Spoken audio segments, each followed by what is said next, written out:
Pausa rapidinho agora para falar de dica de ouro para os papais e mamães. Depois de experimentar a nova Hug Supreme Care Fralda Roupinha, tudo ficou ainda melhor para o meu filho. É a única com canais em X que se adaptam aos movimentos, com 2 vezes proteção noturna e cintura elástica que se adapta ao corpinho do bebê, além de ser super fácil de colocar e tirar. Praticidade pura. Então guarda essa dica. Nova Hug Supreme Care Fralda Roupinha.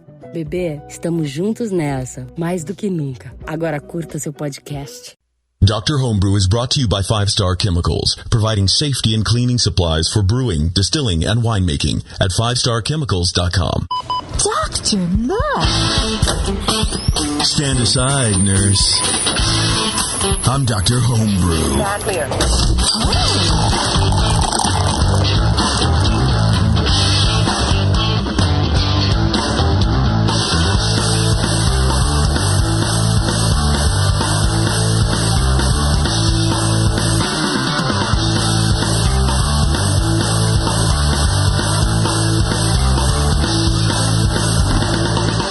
All right, everybody, welcome back to another handsome episode of Dr. Homebrew. I tell you, it's a miracle that we're still on the air because I just almost knocked this bottle of water right over on the mixer. Actually, I did knock it over, but I never uncapped it. Yes, I did say water. And that would have been the end of me. This is the high-end mixer. This is the one that needs to be encased. It needs to have one of those, like, incubators for, preemies, where you have to put your hand through the gloves and then operate. That whole kind of thing. That's what it needs to do. But the way we have beverages around here, we can't control ourselves. Get that thing safety sealed somehow, yeah. Plexiglass cover. Just bronze it. Get it done. Yeah. You can't move the knobs anymore, but hey, whatever. Who needs to move the knobs? It's all automated these days. Set them once and it's good. Yeah, right. Anyway, this is Dr. Homebrew. Thank you very much for tuning in. Before we get started, I want to thank our fabulous sponsor, 5 Star. 5 Star is our main sponsor for the show. What is 5 Star? Well, if you don't know, you probably shouldn't be homebrewing. Go to 5starchemicals.com and check them out. They make cleaning chemicals and sanitizing chemicals that are hands down the best on the market today. You ask for them at your local homebrew shop. If you are unsure, your local homebrew shop will walk you through all the stuff. If you don't have a local homebrew shop, head on over to 5starchemicals.com. They have little tutorials, little bits and bobs, and cool little articles and stuff about what they kind of do and what their chemicals do. And they have a lot more products than just cleaning and sanitizing. So check them out, 5starchemicals.com. Give them a lot of love. After all, the best way to make great beer at home is cleaning and sanitizing. Not just one or the other. Right. Not one and the other at the same time. One and then the other. Or neither. Or neither. You want to make that sour beer. And then you move on to fermentation control. I mean, that's the number one thing. You can have all the yeast in the world, but if you're not clean and you're not sanitary, you're not making good beer. I'll tell you that. Trust me, I know these things. I also want to thank our sponsor, BrewToad. What is BrewToad? You know what BrewToad is, Brian? It is a website where people can put in all their recipes and have them easily searchable and accessible to everyone in the world. That's right. It's a cloud. Yeah. It's one of those cloud things. The cloud for your beer. It's a big toad-shaped cloud full of beer recipes and great knowledge on how to make your beer good. And acid. What? And they have acid rain? Our score sheets up there, too, I think, right? Toad. They do. They have our score sheet. So, BrewToad, go on BrewToad.com right now, right this very minute, unless you're driving, in which case, pull over, find a Wi-Fi spot, like a Starbucks or something. Create your own free account. What they do, they are a cloud-based kind of website, dealy bob. I don't really know how all it works. All I know is you log on there, and you can load in your recipes. They have little sliders to tell you how, what your ranges are for your gravity and all that kind of good stuff. They have all the ingredients already listed in. You kind of drop them down and say, oh, my recipe is this and this and this and this. And you load it up, and anybody can find that. They can find it by your screen name. They can find it by your recipe title. They can find it by the style. So someone else can say, I want to brew whatever it is that you're brewing. I can go in the cloud and search, whatever you brewed, oatmeal stout. And I can find your recipe right there. And I can brew it. And then they're actually working, I don't know if I can tell you this, but they're working on a rating system. So then if I brewed your beer, I can go in and rate, your beer, and I can comment on it. Shoot. Oh, here come their lawyers. Whatever. It may not be. It may even be live by the time you guys hear this, but it may be. They're doing some cool stuff over there. So brewtoad.com, check them out. If you want to hear the score sheets and the recipes from the brewers for tonight's show, as well as download the podcast from them too, if you'd like, check out brewtoad.com/Dr. Homebrew. That is our little main page. It's our little hub of loveliness. All our recipes are there from all the past shows. Score sheets are there, most of them anyway. And all the shows. So check them out. You can actually see what we're talking about and see what we're working with, and hopefully looking at the ingredients will spark something cool for you guys to brew at home too. And then maybe you can send it into Dr. Homebrew, and then you will be posted on the page, and then it will be full circle, an Ouroboros. What's an Ouroboros? Isn't it? What is it? The snake that eats itself? How do you pronounce Ouroboros? it? Ouroboros. Ouroboros? Yeah. Are you sure you're supposed to say that word the second I don't know. Maybe not. If you want to do it the Red Dwarf style, it's Ouroboros, and then it just sounds better. Oh. Anyway, did I mess it up? What is it? No, it's Ouroboros, isn't it? No, that's the lights in the sky. Aurora Borealis. No, that's Aurora. No, that's the stripper down at the Pink Rhino or whatever. She named herself. I know that in the southern hemisphere, the toilets swirl the other way. They do. I don't know what that has to do with Aurora Borealis, though. I don't know either. But anyway, I'm pretty positive I said it right. I don't even care. I don't even care today. Tonight we have a couple good beers coming your way, right? We have a beer from John Herman, and then we have a beer from Jason Baker. John sent us a Saison, and then Jason sent us an Imperial IPA, my favorite style. He sent me an email. He's like, well, look, dude, I really only have this Imperial IPA. It's fine. Whatever. I'll sacrifice. I'll lay down in the middle of the road for you, Jason, if you want good feedback, dude. Oh, it's fine. I'm here as long as you don't get like 4 of any one beer in a night. Yeah, it's totally fine. Yeah. Variety. It was pretty good because for the first couple shows we had just IPAs one after the other, and then I think we said something on the air like, "Oh, here we go, another," and then we haven't had any for like 3 shows, and then they are happy to have another IPA dispersed periodically. So when we come back, we're going to be rapping with John and his Saison, or he says or specialty beer, and then he sent me another email. He goes, "Well, it could also really be Belgian, whatever he said, 19 or I don't know, whatever." So John doesn't know what it is, so we're going to help him out with that. Right. I should probably load my brake, huh? Yeah. Better the other way around. Right? Well, we're not in Mother Russia, so because that's where the brake loads. All right, I'm going to go freshen up some jokes here. We'll be right back, everybody. It's Dr. Homebrew. Pausa rapidinho agora para falar de dica de ouro para os papais e mamães. Depois de experimentar a nova Hug Supreme Care Fralda Roupinha, tudo ficou ainda melhor para o meu filho. É a única com canais em X que se adaptam aos movimentos, com 2 vezes proteção noturna e cintura elástica que se adapta ao corpinho do bebê, além de ser super fácil de colocar e tirar. Praticidade pura. Então guarda essa dica. Nova Hug Supreme Care Fralda Roupinha. Bebê, estamos juntos nessa, mais do que nunca. Agora curta seu podcast. Do you know the 3 most important rules in brewing? Sanitation, sanitation, and sanitation. And no one does it better than 5-Star Chemicals. 5-Star knows sanitation. You can only sanitize clean equipment. And 5-Star knows how to clean, too.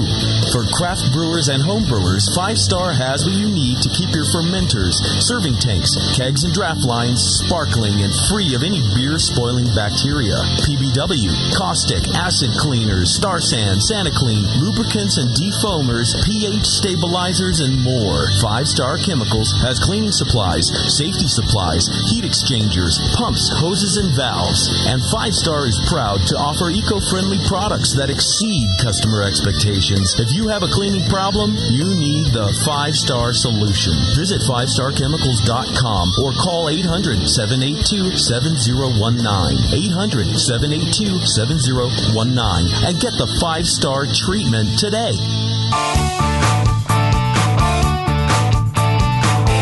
what does craft beer mean to you? Is it a delicious way to support your town's local brewer? Or perhaps it's the perfect beverage to pair with those delicious meals at your favorite restaurant and at home. Regardless of whether you're thinking of pints or pairings, pilsners or porters, craftbeer.com is the site where craft beer lovers come together to learn and share. Craftbeer.com is brought to you by the Brewers Association and celebrates the best of American craft beer and its brewers. Craftbeer.com is the best place to find craft beer events, recipes, great feature stories, the most up-to-date brewery listings, and resources for your next beer tasting or dinner, like style guidelines, pairing mats, and charts. Get the inside scoop on new beer releases and special events from today's craft beer insiders, and chime in to share your own knowledge, perfect pairings, road trips, recipes, and more. Craftbeer.com, celebrating the best of American beer. Come along now. It's time for your medication.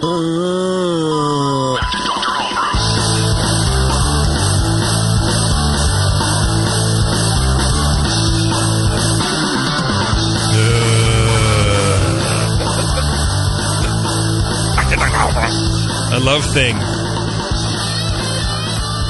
All right, everybody, welcome back to Dr. Homebrew. We're going to get John on the line. We're drinking his Saison, his triple threat. That's what I just called it, because you can enter it in like 3 different, I don't know. I'm making fun of you. John, I'm making fun of you. Is that all right? Yeah, triple threat. Couldn't be more accurate. How you doing, man? Doing great. How about you guys? Hey, John. Perfect. Good. Thanks for sending beer, and thanks for calling in, man. Sorry to keep you up so late.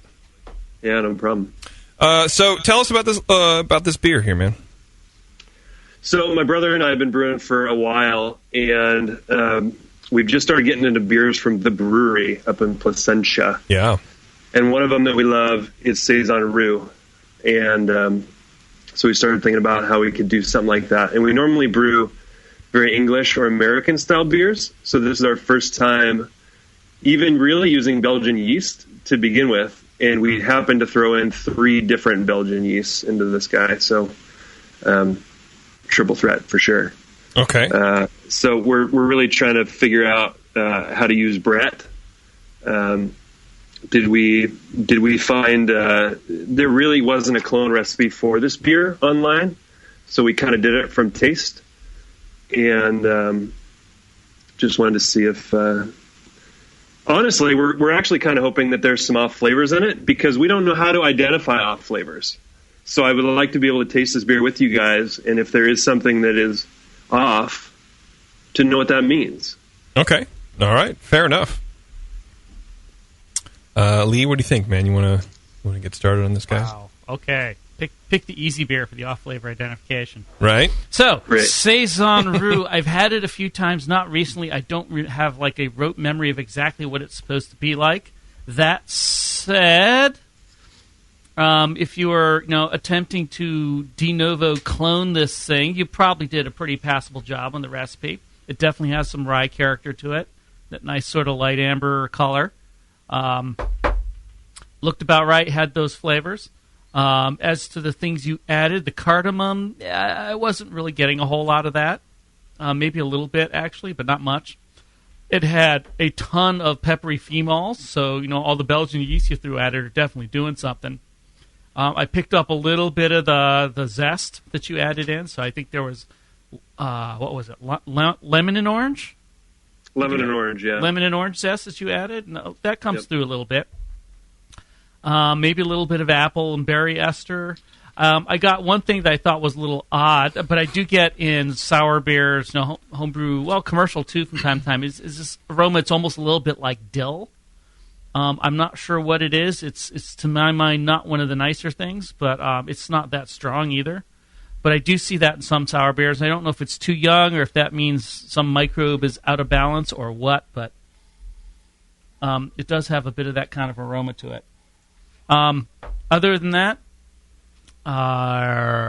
since I don't know this beer exactly, but it's sort of vaguely from memory, I think you probably came pretty close to doing at least in the ballpark kind of clone on it, from what I remember. Pours a low white head, fades pretty quickly. Nice deep gold color, slightly hazy. Looks pretty nice though. In the flavor, got a lot of kind of red berry, a lot of peach ester, a little bit of strawberry with it too. I got a lot of esters in this beer right off the bat. with kind of a caramel malt flavor and some rye in it. It almost came across when we first tasted this thing. It's kind of dessert-like, actually. Probably a little sweeter than the original, although you said you did add some Brett to this, right? Right. Yeah, I wasn't getting a whole lot of that, but all that sugar will feed that stuff over time. So this beer is definitely going to change. I would expect the sweetness and the caramel flavors to kind of decline over time. The Brett character is going to rise. Did get a lot of peppery phenolics again. Kind of a low hop character, bittering enough to support. Probably pretty well the style for a Saison.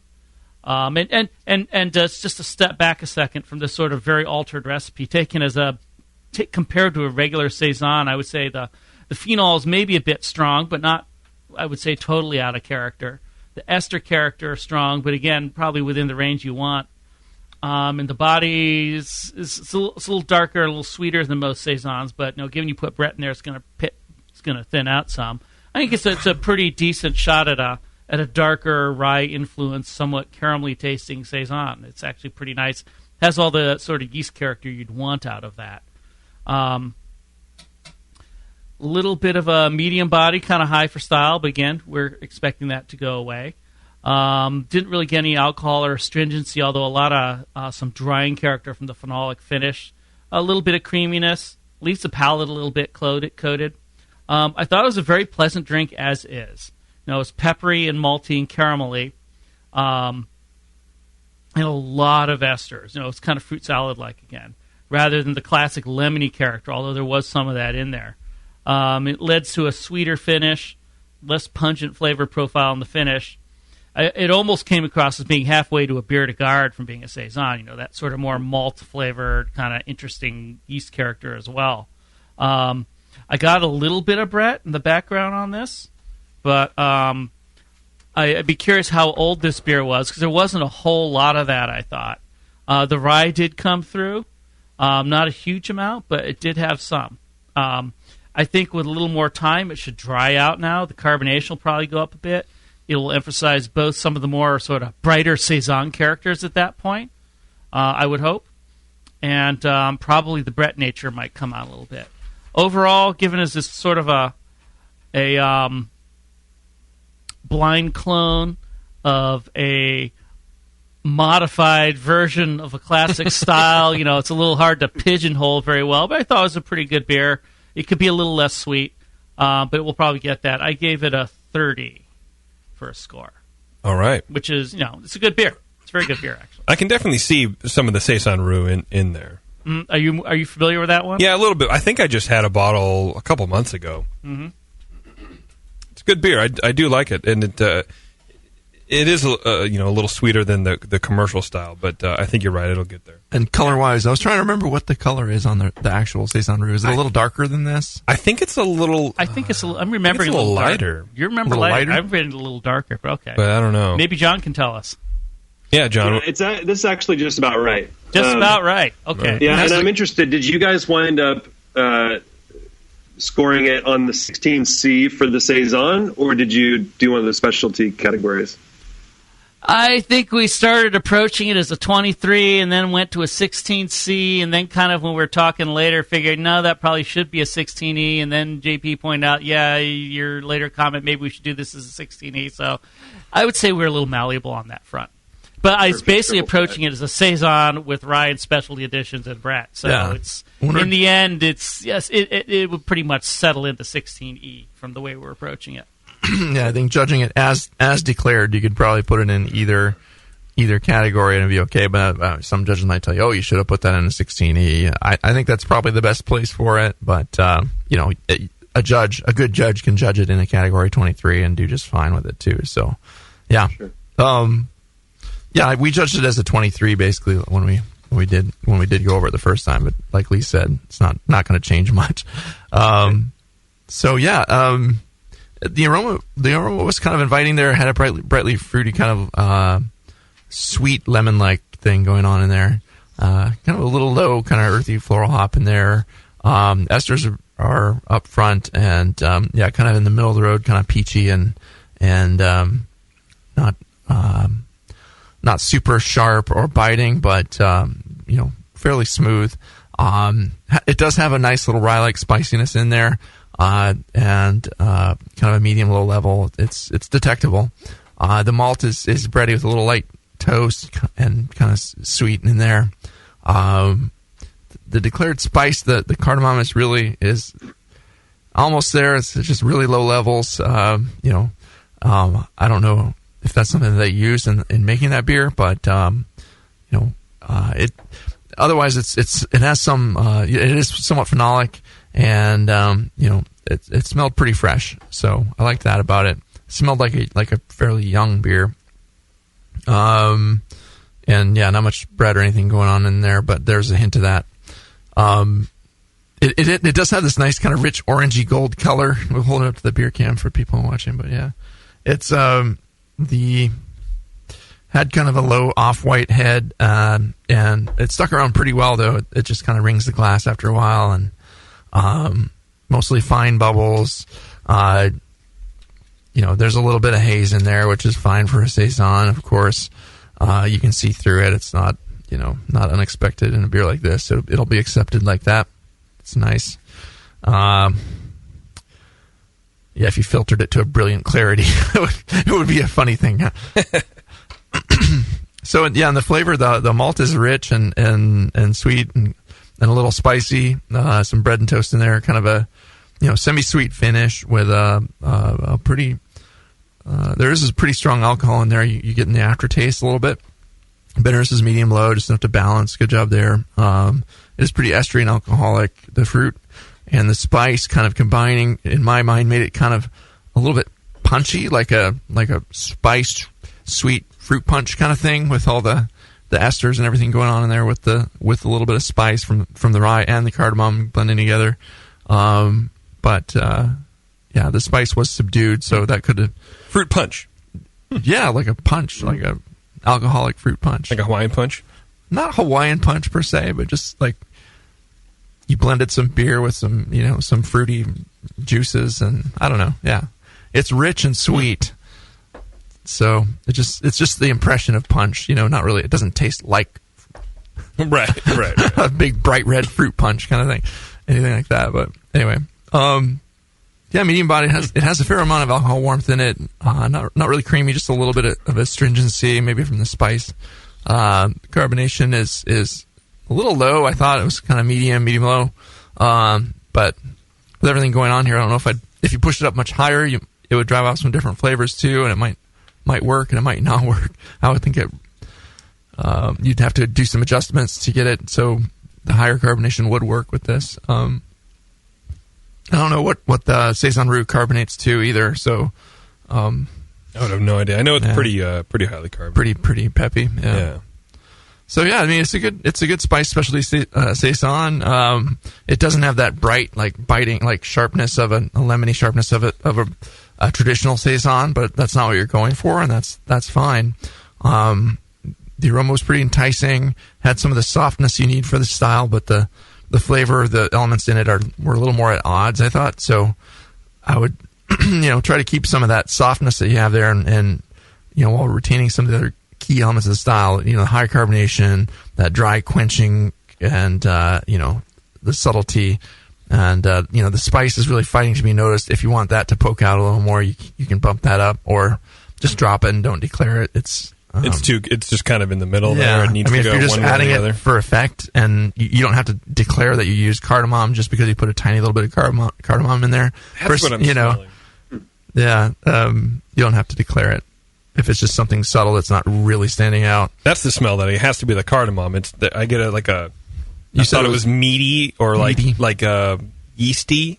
Yeah, and I don't think that's what it is. I think it's that cardamom. It could be. Or it could be the Brett too. A little that way, a combination of some Brett. For me, this is a complex, interesting, and very entertaining beer. I liked it a lot in some ways. The reasons I didn't score it higher were mostly for Saison style, and that is the base style, so you should be hitting these things. It was a little undercarbonated and it was too sweet. And with all the Brett in the bottle, it's probably going to fix those two things given some time. But I'd be curious to know, how old is this beer? How long has it been in the bottle? How did you approach fermentation? Blah, blah, blah. All those interesting questions about making a Brett Saison. Sure. It's actually 3 months old, and we did a week and a half of primary with both the 550 and 570 yeasts, the Lechouf and the Duvel. After that, we moved it to, we actually put it into secondary and put it in with the Brett Brooks 650 for a month. Outside, I think we're in San Diego, so I think it was 72 degrees outside at that time. But we just kind of let it be natural and outside for a month, and then we chilled it down, transferred it to kegs, and chilled it down, and it's been chilled down for about a month, a little bit more than a month now. So is this a prep keg fill then, as opposed to bottle? Yeah, this is we have the beer gun. Mm-hmm. Huh. Okay, I thought it was the bottle condition. Well, it'd be interesting to see how that develops over time. I mean, if you keep it cold, it might not change very quickly. Right. If you bottle it or keep that keg somewhere warm, and you give it some months or a year, this might develop into a very different beer over time. Interesting. It almost certainly would, given what's in it. Yeah, right? Yeah. Yeah, I think it'd be a very worthwhile experiment to do. So is there anything in the process that we should talk about, or is it mostly just the use of yeast that because that was one of my main questions, was how to get the most out of Brett? Is that the kind of thing where I need to leave it out in the warmth for a while? That's my understanding is time is the thing number one, at least from where you're coming from with a recipe like this. It will take some time. It will eat some of those sugars. It will make some more interesting flavors. It will definitely dry out and carbonate up the beer. Other than that, there's a whole realm of stuff you can read about, for turbid mashes and making lambic and the role of having starch in the beer and all that sort of hoo-ha, which is much about the other microbes as the Brett. But that really doesn't apply here because that's not the kind of beer you're making. I think for a beer like this, it's just some time and the opportunity to dry it out and to develop some more flavor. And then, also, dealing with the yeast and the it sounds like you're using a blend of yeasts, but if you're just using a straight Saison yeast, that it is notoriously finicky, and you want to really work to keep that yeast happy. And in your primary, you want to do a temperature ramp towards it, as starting at slightly cooler, going to warmer temperatures. Did you do something like that in primary? What was your fermentation temperature regimen there?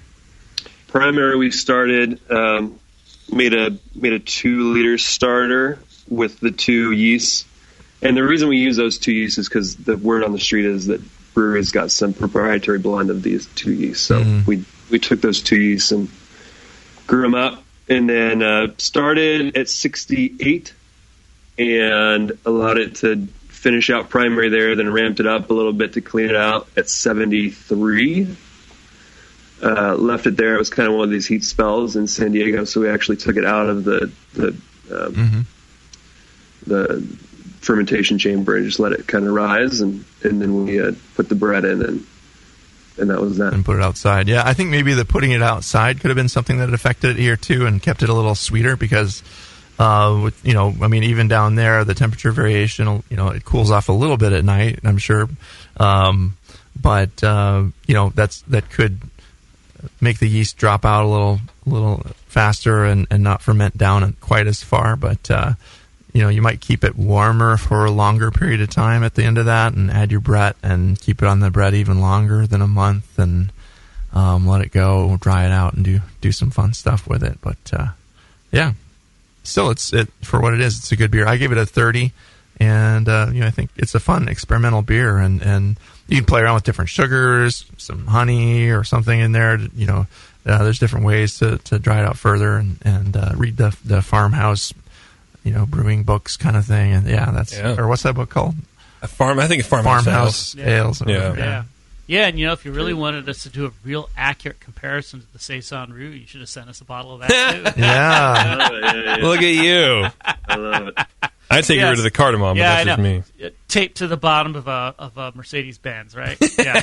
Okay. I think. So is the recommendation to get rid of the cardamom, or to just not declare it, or to that's my personal recommendation, because that's all I'm tasting right now is cardamom. Interesting. I would give it the time and let the Brett come out, let it dry it out a bit, and then see what it's like, and then make the judgment yourself. Is it the right amount, or is it too much? Yeah. Yeah, I think this beer just needs some time a little bit of cellar temperature to hit its stride. Yeah, I don't. Then figure out how you might want to rebalance off flavors that you talk about all the time, like acetaldehyde or DMS or diacetyl or any of that kind of stuff. That no, I'm not really getting any. The only thing I got that was a little bit weird was that kind of dill character that I get in some sour beers, and you mean Saison? Mostly in sours, and honestly, I just don't know where that comes from. I wish I did. I haven't been able to figure that one out. Yeah, it's just a little alcoholic, but it's not to the point where I would describe it as being really hot. It's kind of, almost hot alcohol, but it's not like, that you get a few of those from using the higher temperatures you have to use to get this, but it's also 8%. Yeah. Yeah, that'll do it. Yeah, Saison Roux is pretty big. Yeah, I just give it some more time. I'm not getting a lot. It's not like it's full of DMS, diacetaldehyde, acetaldehyde, diacetaldehyde, super supple side diacetaldehyde, any of those things. I think you're right. It's actually a pretty good clean ferment. Yeah. I find it interesting you got that much phenolics in there, and you never put an actual Saison yeast in this beer. You sort of imitated it with a couple of other phenolic yeasts and some zest. Yeah. The usual Saison yeast character, which is a pretty nice trick, actually. Yeah, the zest was actually in the hop rocket as well with the dry hops. With the flame out hops. So interesting little trick. Yeah, no, it's a pretty nice beer. Another term you guys use a lot was phenolic, and is that a positive term or is that a negative term? Or can it be both? Both. It's a class of flavor compounds, and it includes nice things like peppery in Belgian beers, or the clove and the Hefeweizen, and smoke in a smoke beer, and nasty things you get usually from contaminations like electrical fire and plasticky and Band-Aidy kind of nasty aromas you get out of bacterial infections or wild yeast infections. Chlorophenolic, which is like chloroseptic, just horrible. So it's a lot of things. In this case, I'm not getting any of the bad phenolics. It's all kind of the spicy, peppery stuff I'd expect out of those yeasts. Great. Sound good, John? Yeah, thank you guys very much. Appreciate the help. Yeah. Well, now I just got to figure out how to get the Brett out of my kegerator. Oh, that's very easy. You sell it to somebody else. Don't tell them. Perfect. Thanks for sending that in. It's a tasty beer. Of course. Thanks, guys. All right, Appreciate it a John. lot. Take it easy, man. Thanks. Good beer, huh? Look at that. Once again, you guys are right on the money with each other. 30. There you go. 30s all around. It's time for another break, and then we're going to come back and we're going to talk to Jason Baker, and we're going to take down some more beers. It's Dr. Homebrew. Hang with us, everybody. Downtown Joe's, where everyone is welcome, especially if you like drinking and tasting beer. Head brewer Colin Kaminsky's favorite beers are the Tantric IPA and the Double Secret Probation IPA. But you'll have loads of others to choose from when you redeem your exclusive Brewing Network savings. Downtown Joe's is the best brewery destination and the hottest night spot in Napa. Colin invites all homebrewers and fans of craft beer to stop by and enjoy the great food and beer. Whether you're in the mood for riverside dining, live music, or just hanging out at the bar to meet a person of the opposite sex or a person of the same sex, Downtown Joe's has exactly what you're looking for. And now just mention the Brewing Network to receive $1 off your beer at Downtown Joe's. That's right, take $1 off every one of their great selection of craft beers, including the Lazy Summer Wheat, Golden Thistle Porter, and the Triple Dog Dare You. Come to Downtown Joe's and enjoy the laid-back atmosphere of Napa's best brew pub. Visit downtownjoes.com right now for current beers, the live music schedule, or to drool over their delicious menu items. Downtown Joe's, your neighborhood brew pub where everyone is welcome. Since the first time the Brewing Network microphones turned on, More Beer was behind it. More Beer sponsors the programming on the BN because, like you, they love brewing. And like the Brewing Network, they love sharing their knowledge. Morebeer.com isn't just a website to place your next equipment or ingredient order. Morebeer.com also gives you access to free beer information that will make you a better brewer. Go to morebeer.com and click into the Learning Center. You'll find podcasts, technical facts, video tutorials, and more, including access to The Buzz, More Beer's social network of more than 5,000 members. And some of them might even be crazier about beer than you are. Get over to morebeer.com today and take advantage of The Buzz, the forum, the Learning Center, and make sure you're signed up to receive the newest More Beer catalog. More Beer, bringing you absolutely everything for beer making. Now count backwards from 100. 99, 98, that's it. 97, 96, 95. Now back to Dr. Homebrew.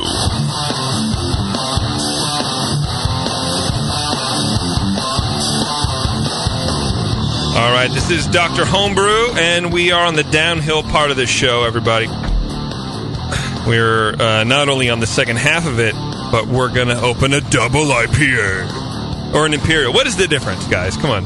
What's the difference between a double IPA and an Imperial IPA? Stylistically, absolutely none. It just says worlds about yourself. Yeah? That's how you name it, yes. The double IPA is more of the kind of classic, old school, like microbrewery, homebrewer kind of way to call it. Yeah. And the Imperial IPA is the way a beer judge would call it. With the Imperial IPA is for people with attitude and plans Yes. and expectations, delusions of grandeur. And plans. Yes. I like how they're planning shit now. Right. They're probably good at gardening. Jason, are you good at gardening, or do you have plans? I have neither gardening skill nor plans. Well, then what do you call it? I call it. Now I call it a double. Double it is. Correct Changing answer. minds. Yes, right. All right. Well, thanks for sending your beer in, dude. Thanks a lot. Gotta go. No. Double thanks IPA. for trying to. All right. Well, thanks for sending this beer in. First of all, really appreciate that. How long have you been homebrewing? Well, technically 10 years, but that's kind of misleading. I was pretty bad at it for a while, so about a year and a half. No. You can't just wash away 9 years or 9.5 years or whatever you said about of your bad beer. It's all encompassing, man. Yeah. We were moving around a lot. I wasn't able to get a lot of equipment, do temp control. That whole cleaning versus sanitizing thing. I didn't so much understand that. Well, you do now, though. I do now. But you got to own your past, my friend, in order to move forward in your life. All right, well, 10 years. There you go. That's right, because JP can't get away from his. I can't do what? What? Own the bad hairstyles you had. You got to do 10 it. or 12 years ago. No, I had great hair. Don't worry about it. I had a mullet, like a rat tail going in high school. It was really cool. Oh, yeah. Yeah, high button shirt. It was awesome. I looked really good. Business in the front, party in the back. I'm pretty sure it was just business in both sides, but whatever. All right, well, Jason, you have a double IPA in front of us, correct? I do. All right. I've crossed out the word Imperial and wrote double. I did. Have you brewed this style before? I've done it once before, yes. How did you enjoy it? Obviously enough to do it again, right? Yeah. I think it came out pretty well the first time. I tweaked just a couple things. I like it this time as well. Okay. All right. So, Brian, why don't you start? Was there a certain Imperial IPA that you were trying to emulate when you? Yeah. It started out as kind of a mashup between an old Pliny the Elder recipe that I found and Jim Muell's Brewing Classic Styles, which my understanding is pretty close to a Pliny as well. And then I just kind of changed things up a little bit, especially with the hops. Tried some new hops I wanted to try and whatnot. Cool. What hops were those? Zythos, actually. Okay. At the time, I was really interested in trying that, so about a third of the dry hops are Zythos. Okay. Yeah. So, in the aroma of this beer, there is a lot of hop aroma. It's a big kind of garlic and onion festival in there with the. I would go to that. Some citrus and pine supporting there, but it's an interesting hop choice. You're baffled. There's a lot going on there with the hop, and it does have like some of the elements of those the CTZ kind of hops that have that kind of garlicky element to them, and that's mostly what's there. So yeah, I haven't used Zythos a lot, but it might be in that family. I'll have to look it up. There's some kind of like lightly vegetal undertones in there too, but I don't know if the hops were extremely fresh or if they were aged, but it tasted like sometimes oxidized hops present themselves a little differently. But I think I was struggling to find that garlic, or to put my finger on what I was tasting there as far as the thing, and then it's like just once I hit garlic and onion, it's like that's what it was. Yes. The malt aroma is low and a little caramelly in there. Definitely some alcohol evident with some kind of pear and peachy like esters. Nicely fruity, medium high on the esters. There's a lot going on. It's not grassy or resiny or extremely like American citrusy, but there's a lot of garlic and a little bit of caramel in there, so it's interesting. It has a nice amber color and fairly clear. A little bit of hop haze, which is acceptable for the style. Poured a large, fluffy, off-white head. Stuck around pretty well. The bitterness is clean and medium-high. I think the bitterness is in a good place for this beer. Yeah, to me, I wouldn't bump it up any higher. The malt is caramelly, pretty pleasant. It has some kind of lightly bready notes underneath. The hop flavor is, again, kind of garlicky and oniony, and maybe a little bit muddled, but the alcohol is kind of medium high, but not hot. It's clean and smooth. It's not biting or harsh or something that's going to give you a headache. It finishes kind of medium. It finishes a little bit sweet for the style, and has a kind of a bitter hop aftertaste to it. The hops are very intense in this, and it's a bold hop choice. So. It's standing out very well, and the flavors are prominent. Yeah, in the mouthfeel, it had a medium full body with a pretty big alcoholic warmth. Bit of hop astringency there, but not really distracting. That's okay for this style. You can have a little bit of that going on, but as long as it's not too intense. Not very creamy. Carbonation is medium high. That's okay to style too. It's a overall this beer, a pretty good base recipe, I'd say. The beer did, I would say it suffered a bit from ingredient choice a little bit, because I'm just not crazy about this hop. And then again, I have to be careful about bringing personal preference in on this, because I really don't, if it's just a garlicky and oniony hop, if I'm using something like that, and I'll use it, I'll blend it with something different, with a bright citrusy hop, or something with a big fruity, like lemony or grapefruity character to it, and let the flavors play off each other. It's kind of a one-trick pony as far as the hops go there, I have to say. But what's there is good, and if what you're going for is a big oniony, garlicky hop presentation, you got it. And it's style wise, it's pretty well in there for a lot of the attributes of the beer. So but again, just use the freshest hops you have available to you, as I always would say. But maybe up the citrusy and characters like that, the resiny characters and the dry hop that are kind of, to me, are kind of key to this style. And use careful fermentation practices too. Just keep that yeast happy, so it would dry it out a little bit more, and pitch a plentiful amount of from a starter or multiple packets. So really. I actually it actually fermented down more than I expected. It actually ended at 10:10. Okay. Which depending upon the recipe, the aim was about 10:14, and it went down to 10:10. So it is pretty dry. That's my perception's a little off on that then. So it's like there's so much going on flavor-wise too, that I think it has the perception of some sweetness in there. Maybe it's coming from some of the fruity esters that are in there. So thank you for setting me straight on that, though. That's cool. I gave the beer a 29. I think it's a good beer, and I would just make some adjustments to it, and get the especially with the hops, I guess, just kind of bring in more balance and different flavors in the hop character to make it more interesting. Yeah, so there's actually 6 different hops in here. So the Zythos was just the dry hop, and it was just a third of it. The thrust of it are Simcoe, Columbus, Centennial, kind of the C hops. So I figured maybe the Zythos being kind of a blend of a lot of C hops would work okay. But I'm not sure what's giving the garlic. Probably coming from the Simcoe and the Columbus. You used Columbus? Yeah, Columbus, Simcoe, Centennial, bittered with Warrior, and a little bit of Chinook in there. Yeah. We did have a question coming from the chat about oniony and garlicky hops, and if that was indicative of them being left too long on the vine. I know we've talked to a couple brewers in here about, especially the C hops like that have those characteristics. The more oniony and garlicky they are, means that they're just been left on the vine too long. But I don't know. I might be getting that muddled. Anyway, it's a question of chat. I don't know if you guys knew about that or not. That one's new to me. I'd love to hear those guys talk about it. I guess I must have missed that show that you had.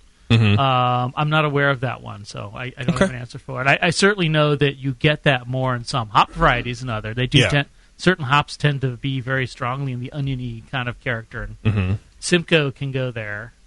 Most of the straight C hops, some of them can. Mostly they're just sort of piney, resiny, but some of them get that. Yeah. Okay. Lee, what do you think? What do you think about this beer? For me, I thought the hop aroma, the first thing I got was this big sort of melon and apricot kind of aroma with some citrus and pine, and the oniony didn't come in until a little bit later for me. I got some sweet like crystal malt in there. Didn't really pick up any sort of ester character in the ferment character in there. Mostly it was just this sort of big, fruity, melony, bit of onion hop aroma. Big white fluffy head, golden with kind of a darker orange heart was kind of nice color. Fairly clear, a little bit of haze, but not bad. And that's okay in this style. Especially anything you're going to dry hop that much is almost always going to have a slight haze, so that's cool. Strong bitterness, but clean. So I thought that was well done. Big oniony hop flavor leads, followed by a fair amount of that kind of melony hop that flavor that was more in the aroma with some lime rind hints to it. Lime rind. Never thought about that before, but I could see it. Yeah. Sure. Well, it's kind of a classic thing you'll get from a lot of those C hops, especially the Centennial. You'll get that sort of a character. All right. Lime rind, yeah, which is not a poem from Ireland. And some medium malt with a caramel malt flavor to it. Sort of a light crystal character. The balance goes to the hops, definitely. There's enough malt there to more than make a balance against that in the double IPA sense. Maybe a little bit of a red berry ferment ester. It could be the hops. It's hard to say. No off flavors I could finish out. The finish was going to the bitter with some coating caramel malt to it. I would say for the mouthfeel, the body was a little bit more than medium body, medium low carbonation. I say the body was, a step away from rich. It wasn't barley wine-like, but it's definitely a substantial body in this. Definitely some alcohol warmth, fairly clean. Not astringent. A little bit of initial creaminess is overpowered by the bitterness pretty quickly, though. Leaves a lingering sweetness on the palate. In general, I thought it was actually quite a good double IPA in most ways. I thought there were some interesting hop flavors in there. Again, I'm not that much a bigger fan of the big oniony thing as Brian, but I was picking up these other hops in there as well, so I thought that part was actually pretty well done. The thing for me that made this less than a fabulous IPA, and I scored it a 34, so I gave it a pretty decent score. It's a fairly common issue with these beers. I thought it was a little bit too rich and malt forward. There's too much of this caramel malt flavor. I could see that. Yeah, I don't know what you put in here, but it tastes like it has probably some low to mid Lava Bond crystal malt, and it's a little bit of a sweet finish, even though it seems dry, but it comes across as caramelly. So maybe it's like one of these kind of flavor illusions, but it definitely comes across as caramelly in the mouth. What'd you use, Jason? Could Carib Hills do that? Because Yeah. So there was just a little bit of caramel malt, about 1% of 40 and 1% of 60. But I did use about 6% of the Carib Hills to try and kind of keep some of the body while I was trying to dry it out. There you go. So Carib Hills is all about leaving extra body.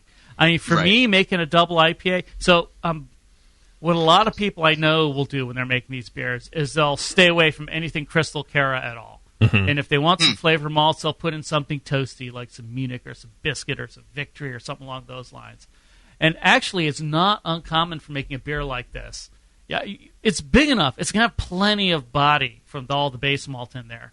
I know a lot of people would be more likely to add sugar to it to thin it out, so it doesn't get into rich barley wine-like territory. Yeah, I did that too. It's about 4% of that, but there was a decent amount of Carapils. Yeah, I think the Carapils won here. That could be where the perception I would is ditch the Carapils and maybe those little bits of crystal malt and let it dry out. Let it have that just sort of clean, neutral malt backbone. I mean, it sounds kind of silly, but almost approach it like it was a Belgian triple for the malt recipe. Just base malt, a little bit of sugar to dry it out, and then it's all about the hops, and just let that run.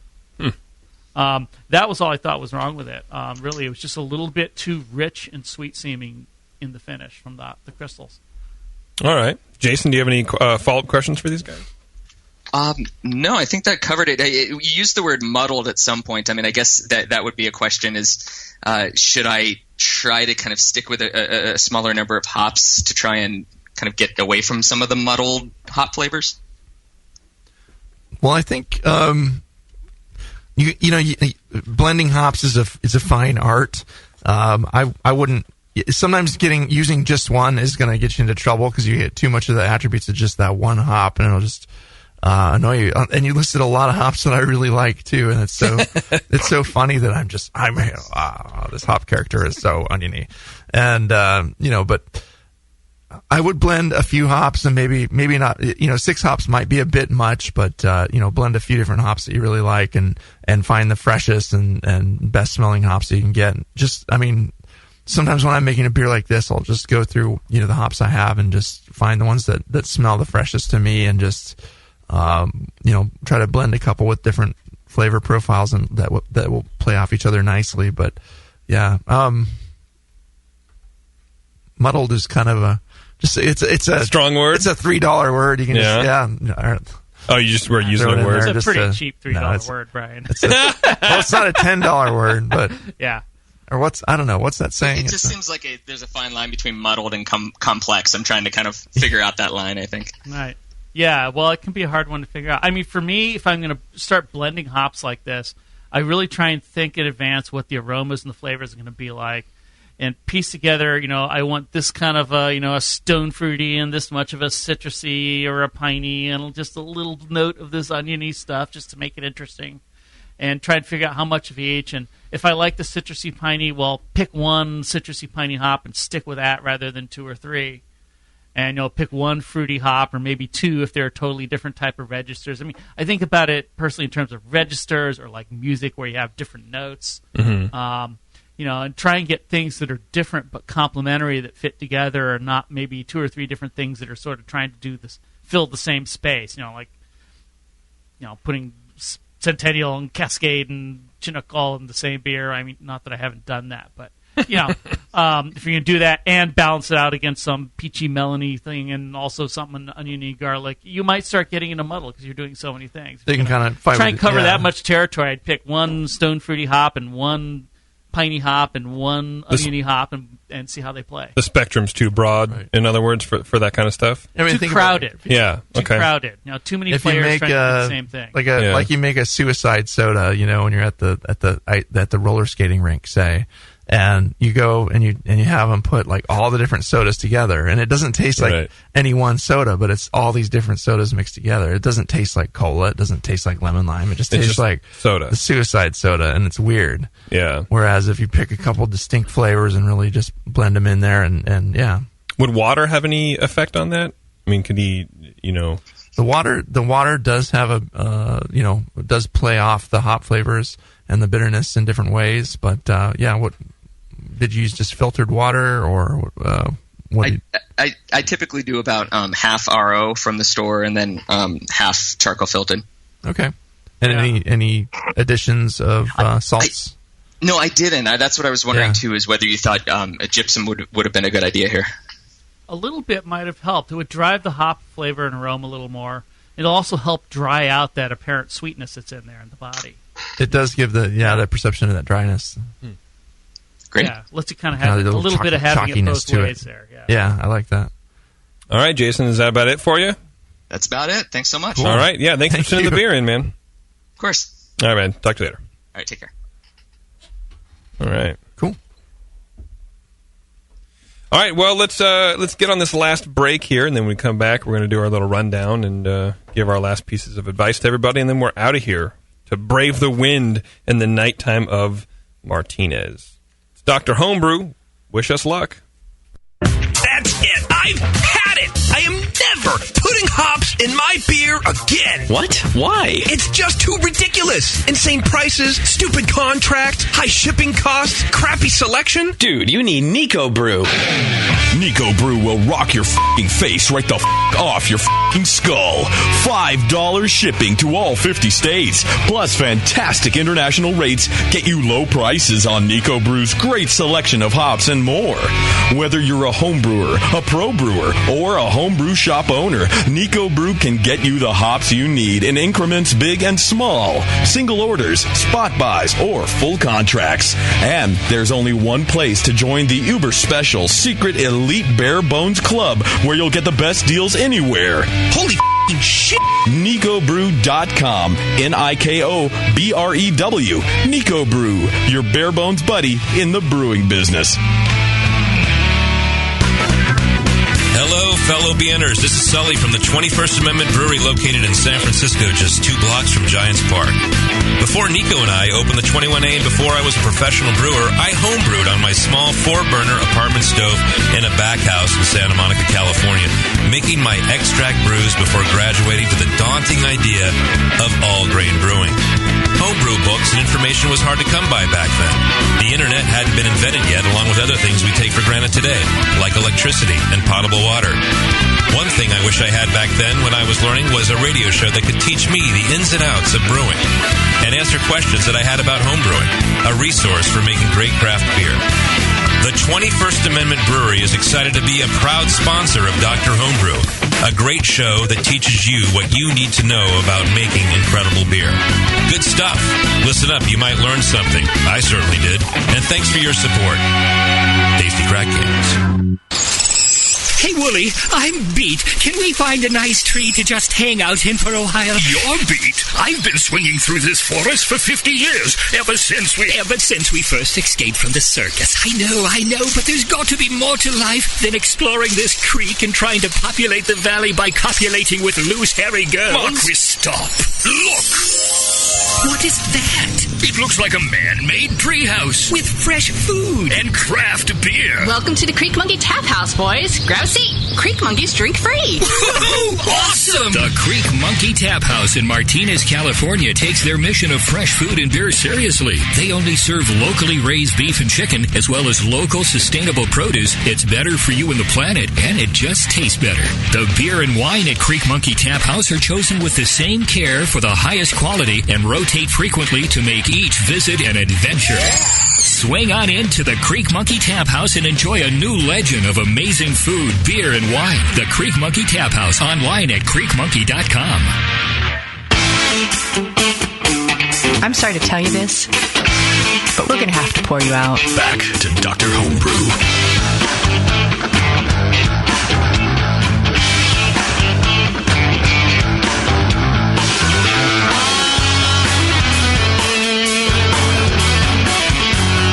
All right, everybody, it is Dr. Homebrew. I guess that's what you get with nationalized health care, right? You get poured out.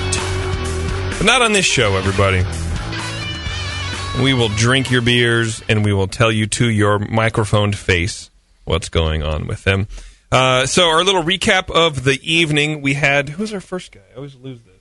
John Ehrman, paging Mr. Ehrman.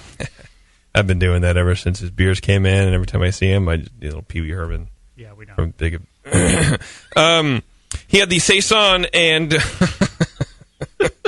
the main things we told him were time. Just wait on it. Let that Brett do its thing. It's a little too sweet right now. Just kind of hang out, right? Let it dry out. Let it carbonate up. Well, and the Saison Rue says to do the same thing with their beer. I mean, the brewery they recommend, aging it, and it's going to be different after it ages than when it's fresh. So, have 2 different beers with 1 beer.